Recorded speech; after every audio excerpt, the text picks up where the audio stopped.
ডাকসু নির্বাচনের জন্য ফর্ম বিতরণ শুরু হয়েছে। প্রথম ফর্ম তুলেছেন সজীব হোসেন নামের এক ছাত্র।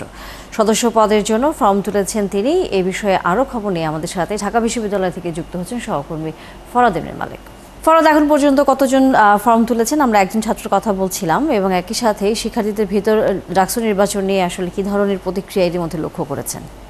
তানিয়া, ঢাকা বিশ্ববিদ্যালয় ছাত্র সংসদ অর্থাৎ ডাকসু নির্বাচনের ফর্ম বিতরণ শুরু হয়েছে। প্রথম ফর্মটি তুলেছেন সজীব হোসেন নামের একজন ছাত্র। এ পর্যন্ত 4 জন ফর্ম তুলেছেন এবং তারা এখনও ফর্ম জমা দেননি। আপনি জানেন যে 12 থেকে 18 তারিখ পর্যন্ত ছাত্র সংসদ নির্বাচনের যারা প্রার্থী হবেন বিভিন্ন পদে তারা কিন্তু এখানে ফর্ম নিতে পারবেন এবং 19 তারিখ তাদের জমা দেওয়ার শেষ দিন। যারা কেন্দ্রীয় পর্যায়ের সদস্য হবেন তারা এখান থেকে ফর্ম নেবেন এবং যারা হল সংসদগুলো থেকে সদস্য হতে চান বা নির্বাচন করতে চান তাদের হল রিটার্নিং অফিস থেকে তাদেরকে কিন্তু ফর্ম তুলতে হবে। এছাড়া এর আগে গতকাল কিন্তু সর্বশেষ ভোটার তালিকা হালনাগাদ করা হয়েছে, যেখানে প্রায় 37-38 হাজারের মতন ভোটার আমরা দেখতে পেয়েছি, যারা পুরো ঢাকা বিশ্ববিদ্যালয় ছাত্র সংসদ নির্বাচন যারা আছে তারা যেখানে ভোট দিবেন।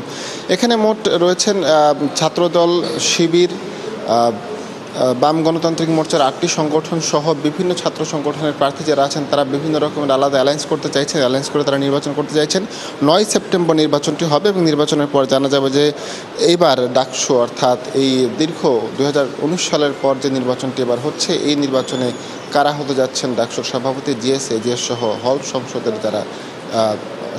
যারা অভিভাবক হবেন তারা আসলে কারা হতে যাচ্ছেন জানা যাবে।